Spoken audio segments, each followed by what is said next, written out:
Hi friends, welcome to Remacha YouTube channel. Mahender Singh Dhoni రికార్డుపై రోహిత్ శర్మ కన్నేయడం జరిగింది. అదేవిధంగా సచిన్ టెండూల్కర్ రికార్డుపై విరాట్ కోహ్లీ కన్నేయడం జరిగింది. ఇద్దరు మాజీ స్టార్ క్రికెటర్ల పైన ఇద్దరు ప్రజెంట్ క్రికెటర్ల రికార్డులు అయితే కన్నేయడం జరిగింది. అసలు రోహిత్ శర్మ అదేవిధంగా విరాట్ కోహ్లీ క్రియేట్ చేయబోయే రికార్డులు ఏంటి అనే విషయాల గురించి పూర్తి డీటెయిల్ తెలుసుకునే ముందు మా ఛానల్ సబ్స్క్రైబ్ చేసుకోండి. పక్కన ఉన్న బెల్ ఐకాన్ మాత్రమే క్లిక్ చేసి పెట్టుకోండి. ఫర్దర్గా మేము వీడియోలు అప్లోడ్ చేసినా మీకు నోటిఫికేషన్ వస్తుంది. ప్రజెంట్ అటు రోహిత్ శర్మ కానీ విరాట్ కోహ్లీ కానీ శ్రీలంకతోని ఓడిఐ సిరీస్లోనే ఆడుతున్నారు. మొదటి వన్డే కూడా ఆడడం జరిగింది. వీరిద్దరూ అద్భుతంగానే ఆడడం జరిగింది. మన రోహిత్ శర్మ వచ్చేసరికి హాఫ్ సెంచరీతో రాణించగా విరాట్ కోహ్లీ వచ్చేసరికి 24 రన్స్తో రాణించడం జరిగింది. అయితే టీమిండియాతోని రెండో ఓడిఐలో శ్రీలంక తలపడుతుంది. ఈ మ్యాచ్ వచ్చేసరికి ఈరోజు మధ్యాహ్నం 2:30 ప్రారంభం అవుతుంది. అయితే ఇదే మ్యాచ్లో వచ్చేసరికి మన సచిన్ టెండూల్కర్ రికార్డు పైన రోహిత్ శర్మ మన విరాట్ కోహ్లీ కన్నేయడం జరిగింది. ధోని రికార్డు పైన రోహిత్ శర్మ రికార్డు పైన కన్నేయడం జరిగింది. అసలు ఏ రికార్డ్ అనేది డీటెయిల్ తెలుసుకుందాం. ముందుగా వచ్చేసరికి ధోని రికార్డు పైన రోహిత్ శర్మ రికార్డు ఏం క్రియేట్ చేయబోతున్నా అనే విషయాల గురించి తెలుసుకుందాం. ఇప్పటి వరకు మన రోహిత్ శర్మ వచ్చేసరికి ఎన్నో రికార్డులు అయితే బద్దలు కొట్టడం చూసాం, అదేవిధంగా క్రియేట్ చేయడం చూసాము. కాకపోతే శ్రీలంకతో జరగబోయే రెండే వన్డేలో వచ్చేసరికి మహేంద్ర సింగ్ ధోని రికార్డుని అయితే బద్దలు కొట్టే అవకాశం అయితే క్లియర్ కట్ అయితే అవుపిస్తుంది. ఆ ఏ రికార్డు అంటే ఇప్పటి వరకు మహేంద్ర సింగ్ ధోని వచ్చేసరికి తన వన్డే క్రికెట్ కెరీర్లో వచ్చేసరికి 10,773 పరుగులు చేయడం జరిగింది. అదేవిధంగా మన రోహిత్ శర్మ వచ్చేసరికి 10,767 పరుగులు చేయడం జరిగింది. కేవలం 7 పరుగుల దూరంలో రోహిత్ శర్మ ఉండడం జరిగింది. అయితే శ్రీలంకతో జరగబోయే రెండో వన్డేలో 7 పరుగులు చేస్తే మహేంద్ర సింగ్ ధోని రికార్డును అయితే అధిగమించడం జరుగుతుంది. ఇదే రోహిత్ శర్మ క్రియేట్ చేయబోయే రికార్డు అని కూడా చెప్పుకోవచ్చు. అదేవిధంగా క్రిస్ గేల్ రికార్డు కూడా మన రోహిత్ శర్మ రికార్డును అయితే బ్రేక్ చేసే అవకాశం అయితే కనిపిస్తుంది.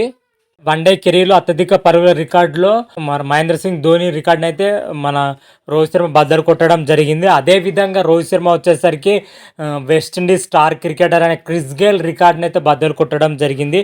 ఇప్పటి వరకు క్రిస్ గేల్ వచ్చేసరికి తన వన్డే కెరీర్లో 301 వన్డేలు ఆడడం జరిగింది. 331 సిక్స్లు అయితే కొట్టడం జరిగింది మన క్రిస్ గేల్ మాత్రమైతే. అదేవిధంగా రోహిత్ శర్మ వన్డే కెరీర్లో 263 మ్యాచ్లు ఆడడం జరిగింది. ఇప్పటి వరకు 326 సిక్స్లు కొట్టడం జరిగింది. కేవలం 6 సిక్స్లు బాదితే మన క్రిస్ గేల్ రికార్డుని అయితే బద్దలు కొట్టడం జరిగింది. వన్డే కెరీర్లో సిక్స్ల రికార్డును మాత్రమే అయితే బద్దలు కొట్టడం జరుగుతుంది. ఇది శ్రీలంకతో జరిగే రెండో ఓడిఐలో అయితే కంప్లీట్ చేసే అవకాశం క్లియర్ కట్ అయితే అవుపిస్తుందని చెప్పుకోవచ్చు. అదేవిధంగా సచిన్ టెండూల్కర్ రికార్డును ఏ రికార్డు బద్దలు కొట్టే అవకాశం ఉంది ఒకసారి చూసుకుంటే ఇప్పటి వరకు మన విరాట్ కోహ్లీ వచ్చేసరికి ఎన్నో రికార్డులు అయితే బద్దలు కొట్టడం మనకి క్లియర్ చూడడం జరిగింది. ప్రపంచ క్రికెటర్లో సచిన్ టెండూల్కర్ రికార్డులు బద్దలు కొట్టిన ఏకైక క్రికెటర్గా అయితే విరాట్ కోహ్లీ నిలవడం జరిగింది. వారికే మనకు తెలిసిన విషయమే. అయితే సచిన్ టెండూల్కర్ యొక్క రికార్డును అధిగమించడానికి విరాట్ కోహ్లీ కేవలం కొన్ని పరుగుల దూరంలో ఉండడం జరిగింది. ఇప్పటి వరకు విరాట్ కోహ్లీ వచ్చేసరికి ఓడిఐలో 293 ఓడిఐలు ఆడడం జరిగింది. 58 సగటుతో 13,872 పరుగులు చేయడం జరిగింది. ఇంకా 128 పరుగులు చేస్తే 14,000 మైల్ రాయలు అయితే అందుకోవడం జరుగుతుంది. అయితే ఇప్పటి వరకు 14,000 మైల్ రాయలు అందుకున్న మొట్టమొదటి బ్యాటర్గా మన సచిన్ టెండూల్కర్ ఉండడం జరిగింది. ఆ తర్వాత స్థానంలో చూసుకుంటే మన విరాట్ కోహ్లీ మాత్రమే ఉండడం జరిగింది. రెండో బ్యాటర్గా అయితే 14,000 పరుగులు అందుకున్న బ్యాటర్ అయితే రికార్డు సృష్టించడం జరుగుతుంది. అదేవిధంగా ప్రపంచ క్రికెట్లో చూసుకుంటే మూడో బ్యాటర్గా అయితే మన విరాట్ కోహ్లీ అయితే రికార్డు అయితే నెలకొల్పడం జరుగుతుంది. ఇప్పటివరకు సచిన్ టెండూల్కర్ అదేవిధంగా కుమార సంగక్కర్ మాత్రమే ఈ రికార్డును అయితే క్రియేట్ చేయడం జరిగింది. వీళ్ళిద్దరి రికార్డును మన విరాట్ కోహ్లీ మరికొద్ది రోజుల్లో బ్రేక్ చేయడం జరుగుతుంది. మరొక రికార్డు అయితే క్రియేట్ చేయడం కూడా జరుగుతుంది. ఇదే సచిన్ టెండూల్కర్ రికార్డును అధిగమించడంలో మన విరాట్ కోహ్లీ కేవలం 128 పరుగుల దూరంలో మాత్రమే ఉందని కూడా చెప్పుకోవచ్చు. అదేవిధంగా మన విరాట్ కోహ్లీ వచ్చేసరికి అంతర్జాతీయ క్రికెట్లో 27 పరుగులు మార్కును చేరుకోవడానికి ఇంకా 92 పరుగులు మాత్రమే ఉండడం జరిగింది.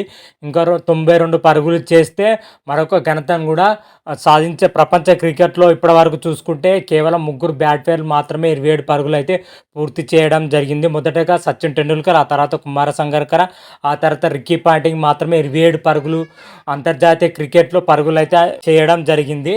ఇంకా 92 పరుగులు చేస్తే 4వ బ్యాటర్గా విరాట్ కోహ్లీ మాత్రమే ఈ ఘనతను ఈ రికార్డును అయితే క్రియేట్ క్రియేట్ చేయనున్నారు. అయితే శ్రీలంకతో జరగబోయే మ్యాచ్లో ఇది ఘనత సాధించాలని అయితే మనం మనస్ఫూర్తిగా కోరుకుందాం. ఇదే మహేందర్ సింగ్ ధోని రికార్డుపై కన్నేసిన రోహిత్ శర్మ, అదేవిధంగా సచిన్ టెండూల్కర్ రికార్డు చేసిన కన్నేసిన రికార్డు ఇదే అని చెప్పుకోవచ్చు. ఓవరాల్గా ఇద్దరు స్టార్ క్రికెటర్, ఇద్దరు మాజీ క్రికెటర్లపై రికార్డులపైన కన్నేయడం జరుగుతుంది. మరి శ్రీలంకతో జరగబోయే మ్యాచ్తో ఇది నెరవేరుతుందా లేదా అయితే చూడాలి. నెరవేరితే మరొక వీడియో చేసి అప్లోడ్ చేస్తాను. అంతవరకు మీకు ఈ వీడియో కానీ నచ్చినట్లయితే లైక్ చేయండి, షేర్ చేయండి. మరిన్ని వీడియోల కోసం మా ఛానల్ సబ్స్క్రైబ్ చేసుకోండి. పక్కన ఉన్న బెల్ ఐకాన్ మాత్రమైతే క్లిక్ చేసి పెట్టుకోండి. ఫర్దర్గా మా వీడియోలు అప్లోడ్ చేసినా మీకు నోటిఫికేషన్ వస్తుంది. రారా మహాదేవ్, శంభో శంకర. Thank you.